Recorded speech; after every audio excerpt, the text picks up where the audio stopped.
சரவண ஜோதியே நமோ நம. வாழ்க வையகம், வாழ்க வளமுடன். அனைத்து தமிழ் நெஞ்சங்களுக்கும் கனிவான வணக்கங்கள். அனைவருக்கும் இனிய புத்தாண்டு வாழ்த்துக்கள். 2026ஆம் ஆண்டு பிறக்க இன்னும் ஒரு சில நாட்களே உள்ளன. ஒரு வருடம் என்பது சாதாரண விஷயம் கிடையாது. 12 மாதங்களில் ஒருவரின் வாழ்க்கை மேலேயும் போகும், சரிந்து கீழேயும் போகும். 12 மாதங்களில் ஒருவரின் வாழ்க்கை தலைகீழாக கூட மாறும். அந்த வகையில் உங்கள் வாழ்க்கையில் என்ன மாதிரியான மாற்றங்கள் எல்லாம் நடக்கும், உங்களுக்கு எதில் ஏற்றம் ஏற்படும், எதில் சறுக்கல் ஏற்படும் என்று சற்று விரிவாக காண்போம். இந்த ஆண்டின் தொடக்கத்தில் கிரகநிலைகள் என எடுத்துக்கொண்டால், குடும்பஸ்தானத்தில் சந்திர பகவானும், சகோதரஸ்தானத்தில் குரு பகவானும், புத்திரஸ்தானத்தில் கேது பகவானும், பாக்கியஸ்தானத்தில் சூரியன், செவ்வாய், புதன், சுக்கிர பகவானும் உள்ளனர். லாபஸ்தானத்தில் ராகு பகவானும் சனி பகவானும் உள்ளனர். குரு பகவான் 5ஆம் பார்வையாக துலாம் ராசியையும், 7ஆம் பார்வையாக தனுசு ராசியையும், 9ஆம் பார்வையாக கும்ப ராசியையும் பார்வையிடுகிறார். சனி பகவான் 3ஆம் பார்வையாக மேச ராசியையும், 7ஆம் பார்வையாக சிம்ம ராசியையும், 10ஆம் பார்வையாக விருச்சிக ராசியையும் பார்வையிடுகிறார். இந்த கிரகங்களின் அமைப்பு மற்றும் பார்வையினால் உங்கள் வாழ்வில் ஏற்படும் சுப மற்றும் அசுப பலன் என்ன என்பதனையும், அசுப பலன் ஏற்படுமாயின் ராசிக்காரர்கள் செய்ய வேண்டிய பரிகாரம் என்ன, வழிபட வேண்டிய தெய்வம் யார் என்பதனை பற்றியும் முழுமையாக காண்போம். பிறக்கப் போகும் இந்த புது வருடம் உங்கள் வாழ்வில் வளமும் நலமும் செல்வ செழிப்பும் பெற்று வாழ்வில் உயரிய நிலையை அடைய எல்லாம் வல்ல எம்பெருமானை வேண்டி விரும்பி கேட்டுக்கொள்கிறேன். விவேகத்துடன் செயல்பட்டு வெற்றி வாகை சூடும் மகர ராசி அன்பர்களே, இந்த ஆண்டு குடும்பத்தில் சுபகாரிய எண்ணங்கள் சாதகமாகும்.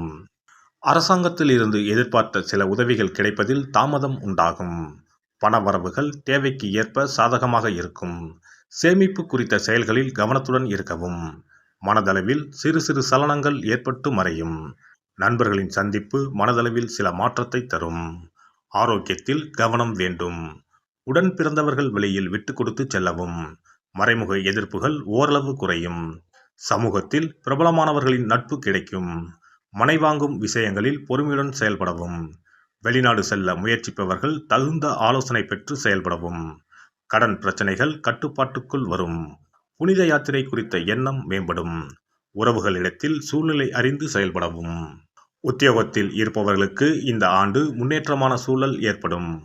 புதிய முயற்சிகளை வெளிப்படுத்த வாய்ப்புகள் அமையும். பயணங்கள் மூலம் ஆதாயம் அடைவீர்கள். தடையாக இருந்தவர்கள் விலகிச் செல்வார்கள். உயர் பொறுப்பில் இருப்பவர்களின் நட்புகளும் அறிமுகங்களும் கிடைக்கும். வருவாயில் சில நேரங்களில் இழுபறிகள் உண்டாகும். வியாபாரத்தை பொறுத்தவரை இந்த ஆண்டு வியாபாரத்தின் கிளைகளை மேம்படுத்துவதற்கான வாய்ப்புகள் உருவாகும். மறைமுகமாக இருந்து வந்த தடைகளை வெற்றி கொள்வீர்கள். உடன் இருப்பவர்கள் பற்றிய சில புரிதல்கள் அதிகரிக்கும். பத்திர விஷயங்களில் சற்று கவனத்துடன் இருக்க வேண்டும். விவேகமான பேச்சுக்கள் வாடிக்கையாளரிடத்தில் நன்மதிப்பை பெற்றுத்தரும். பெண்களை பொறுத்தவரை இந்த ஆண்டு தங்கள் மனதில் இருக்கும் கருத்துக்களை வெளிப்படுத்தும் பொழுது சூழ்நிலை அறிந்து செயல்படவும். பிடிவாத போக்கினை தளர்த்திக் கொள்வது உங்கள் மீதான நன்மதிப்பை மேம்படுத்தும். விளையாட்டுத் துறைகளில் தனிப்பட்ட ஆர்வம் ஏற்படும். பயணம் சார்ந்த விஷயங்களில் தேவையான ஆவணங்களை எடுத்துச் செல்வது நல்லது. சஞ்சலமான சில சிந்தனைகளால் ஒருவிதமான தடுமாற்றம் ஏற்படும். அரசியல்வாதிகளை பொறுத்தவரை திறமையுடன் செயல்பட்டு நினைத்ததை முடித்துக் கொள்வார்கள். வருமான வாய்ப்புகள் முயற்சிக்கு ஏற்ப அதிகரிக்கும். வெளிவட்டத்தில் செல்வாக்குகள் உயரும். தடையாக இருந்தவர்களால் ஆதாயமான பலன்கள் ஏற்படும். நண்பர்கள் வழியில் மறைமுகமான ஆதரவுகள் கிடைக்கும். கலைத்துறையில் இருப்பவர்கள் சூழ்நிலை அறிந்து கருத்துக்களை வெளிப்படுத்துவது நன்மையை தரும். வீராப்பான பேச்சுக்களை தவிர்ப்பது நல்லது. புதிய முயற்சிகளில் சில நுட்பங்களை புரிந்து கொள்வீர்கள். வரவுகளில் இருந்த ஏற்ற இறக்கங்கள் மறையும். முயற்சிக்கு உண்டான மதிப்புகள் கிடைக்கும். மாணவர்களை பொறுத்தவரை கல்வி தொடர்பான வெளியூர் பயணங்கள் செல்வார்கள். ஆரோக்கிய விஷயங்களில் கவனம் வேண்டும். பாடங்களை 1க்கு 2 முறை படிப்பது நல்லது.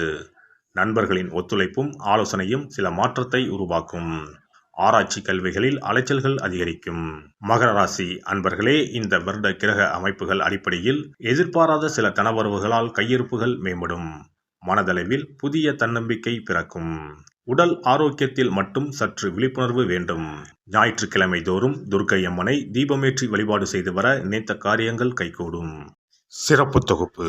புத்தாண்டு அன்று செல்வம் பெருக நாம் என்ன செய்ய வேண்டும் என்பதனை பற்றி காண்போம். புத்தாண்டு அன்று நாம் சில விஷயங்களை செய்வதன் மூலம் வீட்டில் செல்வ செழிப்பும் அதிர்ஷ்டமும் மகாலட்சுமி கடாட்சமும் உண்டாகும். ஆகையால் புத்தாண்டு அன்று அதிர்ஷ்டம் தரக்கூடிய வகையில் சில விஷயங்களை கட்டாயம் செய்ய வேண்டும். இன்னும் சில நாட்களில் 2026ஆம் ஆண்டு பிறக்கப் போகிறது.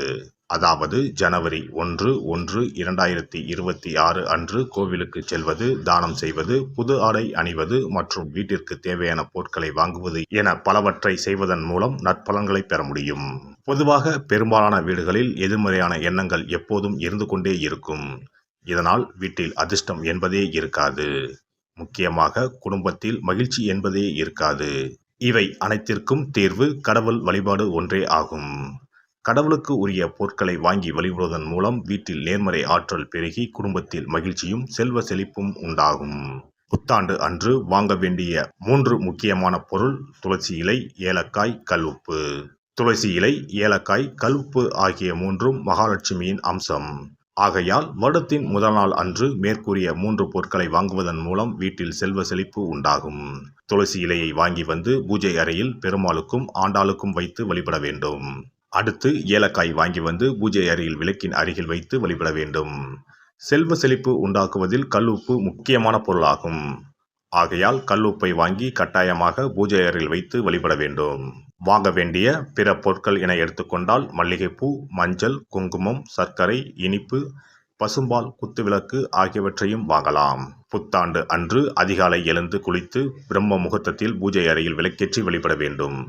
அடுத்து கோவிலுக்கு சென்று அபிஷேக பொருள் வாங்கி கொடுத்து தரிசனம் செய்ய வேண்டும். முக்கியமாக புத்தாண்டு அன்று ஏழை எளியவர்களுக்கு தானம் செய்ய வேண்டும். மேலும் அறுசுவை உணவுகளை சமைத்து கடவுளுக்கு படையலிட்டு வழிபடுவது நல்லது. புத்தாண்டு அன்று பிறருக்கு கடன் தரக்கூடாது. நல்ல நாட்கள் மற்றும் விசேஷ நாட்களில் பிறருக்கு கடன் கொடுப்பதன் மூலம் வீட்டில் அதிர்ஷ்டம் குறையும். ஆகையால் சுப நாட்களில் பிறருக்கு கடன் அளிப்பதை முற்றிலும் தவிர்த்து விடுங்கள். புத்தாண்டில் நமக்கு நன்மைகள் அதிகம் நடைபெற வேண்டும். 2025ஆம் ஆண்டில் சந்தித்த பிரச்சனைகள், துன்பங்கள், போராட்டங்கள், கஷ்டங்கள் ஆகியவற்றில் இருந்து விடுபட வேண்டும் என்பதே அனைவரின் விருப்பம். புத்தாண்டு பிறப்பதற்கு முன் எந்தெந்த பொருட்களை நம்முடைய வீட்டில் இருந்து அகற்ற வேண்டும், இவற்றை வீட்டில் வைத்திருப்பதால் என்னென்ன பாதிப்புகள் ஏற்படும் என்பதையும், இவற்றை அகற்றுவதால் புத்தாண்டில் என்னென்ன நன்மைகளை பெற முடியும் என்பதை பற்றியும் தெரிந்து கொள்வோம். வீட்டில் இருந்து உடைந்த அல்லது சேதமடைந்த பொருட்களை அகற்றுவதால் துர் அதிர்ஷ்டங்கள் ஏற்படுவதில் இருந்து விடுபடலாம். இவைகள் எதிர்மறை ஆற்றல்களை எளிதில் ஏற்கக்கூடியவையாகும். உடைந்த பொருட்கள், பழுதான சாதனங்கள், விரிசல் விழுந்த கண்ணாடி, உடைந்த நாற்காலி ஆகியவற்றை வீட்டில் இருந்து அப்புறப்படுத்திவிட்டு புதியவற்றை வாங்கலாம். நல்ல நிலையில் இருக்கும் பொருட்களாக மாற்றுவதால் வளர்ச்சி, நேர்மறை ஆற்றல்கள் ஏற்படும். பழைய துணிகள், புத்தகங்கள், பாத்திரங்கள் ஆகியவற்றை வீட்டில் இருந்து வெளியேற்றி விடலாம். வேறு யாருக்காவது தானமாகவும் அல்லது மறுசுழற்சி முறையில் பயன்படுத்தக்கூடியதாகவும் மாற்றி அமைக்கலாம். இதனால் நேர்மறையான விஷயங்கள் எப்போதும் வீட்டில் நடந்து கொண்டே இருக்கும். தேங்கிய நீர், காய்ந்த பூக்கள் ஆகியவற்றை வீட்டில் இருந்து தூக்கி எறிவதால் எதிர்மறை ஆற்றல்கள் வீட்டில் பரவுவதை தடுக்கலாம். புதிதாக இருக்கும் மலர்கள், புதிய தண்ணீர் ஆகியவற்றால் வீட்டில் எப்போதும் புத்துணர்ச்சி நிறைந்திருக்கும், மகிழ்ச்சி மலரும். காலாவதியான உணவுப் பொருட்கள், மருந்துகள், அழகு சாதன பொருட்களை வீட்டில் வைத்திருப்பதால் வீட்டில் தேக்க நிலை, எதிர்மறையான சூழல் இருந்து கொண்டே இருக்கும். இதனால் வீட்டில் அடிக்கடி நோய்களும் வந்து கொண்டே இருக்கும். ஆரோக்கியமான சூழலை வீட்டில் உருவாக்கவும், புதிய வாய்ப்புகள், நல்ல விஷயங்கள் தேடி வருவதற்கும் காலாவதியான பொருட்களை அகற்றிவிட்டு சுத்தமான காற்று, ஆற்றல் வந்து செல்லும் வகையில் வீட்டை காற்றோட்டம் உள்ளதாக வைத்திருக்க வேண்டும். எல்லாம் வல்ல இறையருளால் நீங்களும் உங்கள் அன்பு குடும்பமும் உடல் நலம், நீலாயுள், நிறை செல்வம், உயர் புகழ், மெய்ஞானம் ஓங்கி வாழ்க வளமுடன். இந்த வீடியோ பதிவு உங்களுக்கு பிடித்திருந்தால் லைக் பண்ணுங்க, கமெண்ட் பண்ணுங்க, ஷேர் பண்ணுங்க, மறக்காம சப்ஸ்கிரைப் பண்ணுங்க, பக்கத்துல இருக்கிற பெல் பட்டனை கிளிக் பண்ணுங்க. நன்றி, வணக்கம். ஓம் நமச்சிவாய. சிவாய நம.